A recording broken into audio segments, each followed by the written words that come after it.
Ayan, Toyota Avanza. Magkakabit kami dito ng ng car alarm. Pero siya ay meron ng central lock na kasama. Ayan. Kanya lang, wala siya ng switch. Ito, ang kukunin natin dito, gagawin nating positive trigger yung yung output ng Keyfax alarm na yan. Ang kukunin natin dito yung original central lock niya. Hindi tayo magdadagdag ng additional actuator. Ayan. Paano ba mag-trace nun? Tuturo ko sa inyo kung paano. Ganito, Pogi. Yan. Unahin mo munang kunin dyan. Dito sa mga wiring na ito yung papunta doon sa loob. Tama? Ay, sorry. Okay, yan. Yan yung wire na papunta doon sa loob. Ngayon, yung natin, yung kabilang dulo ng tester, lagay natin sa ground. Nakuha nyo? Tapos, sumundot lang tayo dyan, lahat ng wire, hanapin natin yung, sige, sumundot ka ng isa. Yan. Ilala ko ngayon, dito sa manual. So, dyan, umilaw yung tester natin, lock, unlock, ayan, umilaw yung unlock natin. Tandaan mo yan, yung wire na yan. Tapos, sana pa tayo ng isa pang wire. Kailangan matrace natin yan. Kailangan, gagalawin natin to lock, unlock. Habang naghahanap tayo ng wiring doon. Ano yan? Lock.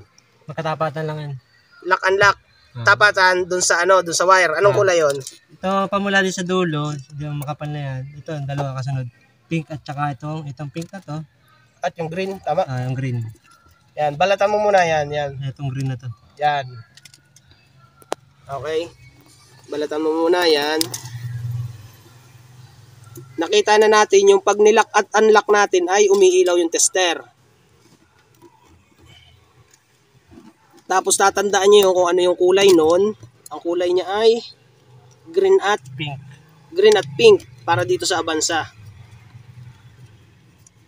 Yan yung pagkakailangan natin ng na kahit hindi na tayo maglagay ng additional na motor, pwede na natin gamitin yung motor na original. Itong dalawa. Alin dyan? Itong pink at green. Oo. Pag ang sakit mo yung nakababa. Pag ang sakit mo yan, ito yung sa pindutan, ito yung sa lock niya eh. Pupunta lang kayo dito sa left side, tapos itong green at pink. Yan. Sige, putulin mo na yan. Maglagay lang kayo ng allowance pag magpuputol ng ganan. Yan. Tapos ang balatan mo diyan ay ito. Itong wire na to, ito yung papunta dito sa loob. Yan. Sige, isalpak mo muna. Susubukan natin na pagalawin yung central lock. Manual. Yan. Susubukan natin. Yan. Kung nakita nyo, pinutol na natin yung wire. Imamanual natin yan. Tignan nyo, gumagalaw pa rin. Okay? So, putol na yung wire dyan. Ang kukunin natin dyang babalatan at tatapan ng central locking ay yung papunta sa loob na wire. Itong galing sa module, wala na yan. Disable na yan. Ito ang tatapan natin. Ngayon, sasampul muna tayo sa battery. Sasampulan lang muna natin sa battery yan para makita nyo kung gagalaw ba o hindi. Okay?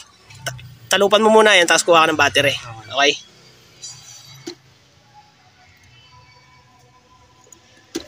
Yan. Kuha ng battery. Okay, ayan. Nalagyan na namin ng wire. Yung pink at green. Nakita nyo naman kung paano mag-trace dyan. Yan. Meron na tayong dugtong na wire. Sige, pagalawin mo muna yan. Saglit lang. Ipitikin mo lang. O, kabila. Iya, nabunot. Demo lang ang sabi mo. Ayos ko po. Alam niya mong magbuhol. O sige, huwag mong pagdidikitin ha. Kabila. Oh. May laman pa ba yan? Mahina na yung battery niyan. Mahina. Ay, sus ko po. Okay, kumuha na kami ng malaking battery. Ayan, putragis na yan. Ayan, itinap na muna namin. Ulit-ulit. Ayan, green at pink. Ayan, subukan mo pagalawin. Okay. Kabila. O, di ba? Kabila ulit. O, di ba? Ayan. So, ito, gumagana na. Ngayon, yung setup nung ating nung ating car alarm, babaguhin natin yan. Hindi siya negative trigger. Ang gagawin natin dyan, positive trigger. Pakita ko lang sa inyo yung setup niyan para magawa natin doon sa sa original central lock. Okay? Papakita ko sa inyo yung setup nun. Yan, ganito naman ang setup sa alarm.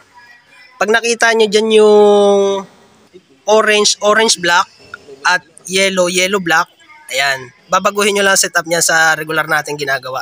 Ang gagawin nyo dyan, yung orange black, ilalagay nyo yan dito sa ground, negative. At yung yellow black, itatap nyo yan dyan sa positive. Para yung output ng central lock natin, ito, yung white black, magiging ano yan, positive output. Ayan, positive negative output yan. Para mapagana natin yung central lock na original. Yan, ganyan lang setup niyan para dito sa alarm. Okay? Yan. Subukan ulit natin. Yan, okay?